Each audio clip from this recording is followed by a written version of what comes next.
2025 সালে এসএসসি দাখিল সমমান পরীক্ষার রেজাল্ট আপনারা কিভাবে দেখবেন মার্কশিট সহ ঘরে বসে আপনার হাতে থাকা মোবাইল ফোন দিয়ে, সেটা দেখিয়ে দিচ্ছি আজকের এই ভিডিওতে। যারা 2025 সালে এসএসসি কিংবা দাখিল পরীক্ষা দিয়েছেন তারা আজকের এই ভিডিও দেখে আপনার রেজাল্টটি খুব সহজেই বের করে নিতে পারবেন। তো রেজাল্টটি বাইর করার জন্য আপনারা জাস্ট চলে যাবেন আপনাদের মোবাইল ফোনের যে কোনো একটি ব্রাউজারে। তো আমি সেক্ষেত্রে সাজেস্ট করবো আপনারা গুগল ক্রোম ব্রাউজারটি ওপেন করবেন।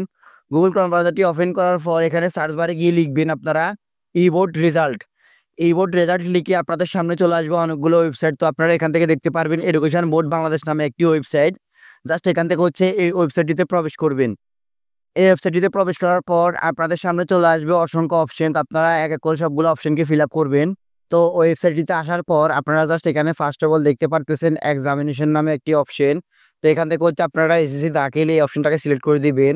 তারপর আপনারা যে বছরে পরীক্ষা দিচ্ছেন সেই বছরটাকে সিলেক্ট করবেন। আমরা যেহেতু 2025 সালে পরীক্ষা দিচ্ছি সেক্ষেত্রে এখানে সিলেক্ট ওয়ানের উপর ক্লিক করে এখান থেকে 2025টাকে সিলেক্ট করে দিব। দেন সিলেক্ট করে দেওয়ার পর নিচে দেখতে পারতেছেন বোর্ড। তো আমরা এখান থেকে সিলেক্ট ওয়ানের উপর ক্লিক করে আমরা যে বোর্ড থেকে পরীক্ষা দিয়েছি সেই বোর্ডটাকে সিলেক্ট করব। তো আমি এখান থেকে কুমিল্লা সিলেক্ট করতেছি।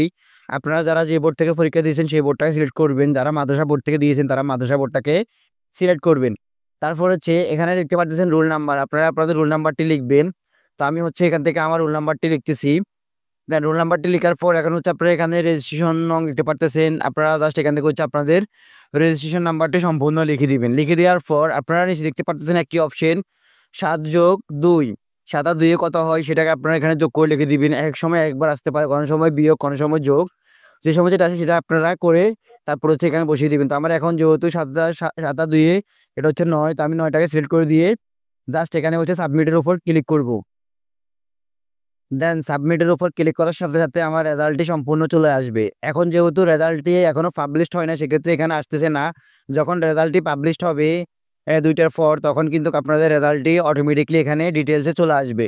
তো এইভাবে আপনারা যে কোনো পরীক্ষার রেজাল্ট দেখতে পারবেন। এসএসসি দাখিল কিংবা আপনারা সমমান যে কোনো পরীক্ষার রেজাল্ট খুব সহজে ঘরে বসে আপনারা থাকা মোবাইল ফোন দিয়ে দেখতে পারবেন।